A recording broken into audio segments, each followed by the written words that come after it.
Hi guys, we're here with Paul Coleman, Senior Game Designer for DiRT. DiRT 3 now, yeah, taking it to the third in the series. Okay, so for DiRT 3 we took a long hard look at what the reaction was to DiRT 2. We also brought back some of our rally heritage that we've been building on over the many years that we've been working on rally games, and the big focus was to bring rally back in a really big way. We know that fans missed it from DiRT 2 and we perhaps sold them a little bit short, so it was really important for us to bring rally back and do it properly. So from a technology point of view, we brought in a whole load of weather conditions and lighting conditions that we haven't had before, and those factors have given us the opportunity to have some really true rally experiences, racing against the conditions as well as against the track itself. On top of that, we've introduced over 50 rally cars from all eras. Basically, if there's a rally car you love, the chances are we'll have it in the game. If we haven't, then we'll be working on trying to get that in future titles. I'm looking very closely at what the fans of the series want, the cars that they'd love to see in there, and we're trying to react to that as much as possible. We found definitely with DiRT 3 it's very rewarding to actually speak to the fan base and find out what they were missing from previous games and react to that. So yeah, obviously rally coming back in a big way, but to do it properly we really needed to represent the way that you drive, as well as the things that you drive and the places where you drive them. So we've honed the physics engine a great deal. One of the things we found in DiRT 2 was while the handling was a great progression on from DiRT 1, it still didn't have that feeling of weight shift. The cars didn't have that weightiness. So the first thing we focused on was adjusting the suspension settings.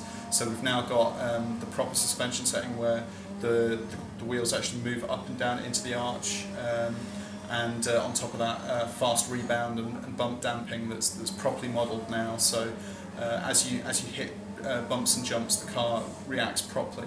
But all of those additions to the suspension and the added tyre physics that we introduced also gave us the opportunity to raise the centre of mass to a more accurate position in the car model. So now, as you throw the car around, you feel the weight shift on the suspension, and it allows you to actually perform Scandinavian flicks on the way into hairpins, so you can get the best out of the car. You can really feel that weight working for you, and it's something that introducing it into the game, we found that it was helping with rally, but obviously the new discipline Gymkhana, that's also another part of the game that fans of Ken Block will be familiar with. You know, that weight shift is pretty much part and parcel of what he does to get the car doing those fantastic stunts and tricks in his videos. So that core element being introduced into our physics system really gave us, you know, this fantastic tool to spread throughout the game, whatever discipline you're racing in. So yeah. In terms of my favourite elements of the game, it has to be driving some of those classic rally cars through stages like Finland, where you're absolutely foot flat to the floor for as long as you dare. It really is just a battle of nerves.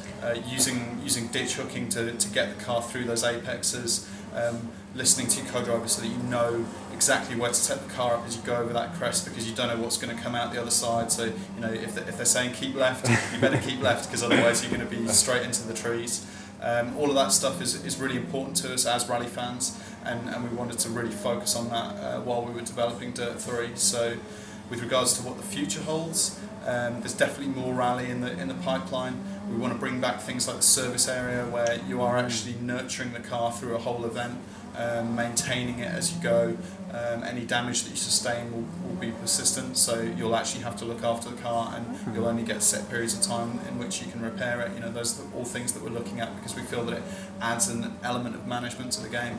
And personally, I'm actually becoming a co-driver later on in the year. We're going out on our first event, so I'll be co-driving with one of the guys that actually is from our forum, who came in for our focus test. He contacted me afterwards and asked me if I wanted to do some co-driving for him to get fully embedded in the world of rally, and it's a great opportunity for me. So it's been a fantastic experience and a chance to actually, you know, immerse myself in the sport and therefore represent rally so much better in future titles. So you'll have to keep an eye on what we're doing with that. But with regards to DiRT 3, we've taken a fantastic step towards bringing rally back, giving the fans what they want, giving them that feeling of driving through forests, through the desert in Kenya, out in the snowy wastelands of Norway, and really experiencing all of those different surfaces, all of the different friction coefficients when you've got your different tyre types on. When rain comes down, what does that do to the tarmac tyre? How much do you have to accommodate for the loss of traction from the additional rain?